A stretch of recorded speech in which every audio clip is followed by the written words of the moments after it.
we were about half an hour over time, we're going to hard stop it at 7:30. So after there was any question. It's just a simple question. I think it was about civil society and what it should do or can do. Civil society in Uganda is not allowed to do anything. 2 months ago, in January, 10 civil society organizations, including the one I work with, were suspended by the government because they did not want us to document anything regarding the elections, not the by-elections, nothing. That was followed by the freezing of the accounts, and also towards the elections, many civil society leaders were thrown in jail. One of them is called Sarah. Some of us had to run away and cover the elections from outside Uganda.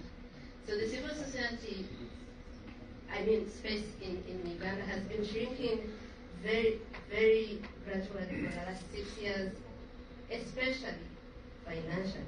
They started by sending out the Democratic Governance Fund, the European fund that was funding civil society in Uganda, and I think that was in 2021, because President Museveni, anyone that writes the wrong that the government is doing is viewed as subversive. So they told the DGF to hold funding and just it out of Uganda.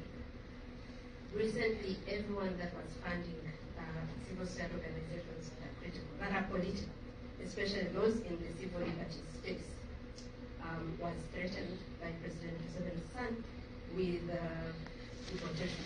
In fact, two diplomats were deported in the run-up to the election. One, a German from GIZ, another from GW. So that's what it has been. It's worse now. When they speak about President Museveni's son, I don't think Mr. Wine, like you guys call him, I do not think he explained enough that he's the one in charge. He's the one calling the shots now. So what happened was, I think some of the atrocities that were mentioned here didn't include the atrocities out of Uganda. There's a UN report about atrocities of the UPDF, the Ugandan army in South Sudan. In DRC, they were forced, I think, to go out. So that's what's happening. And when it comes to us that are operating within that context, you will just remain with a few that have stood firm and said whatever comes, that those are few. And I don't blame those that have said, this is not worth it.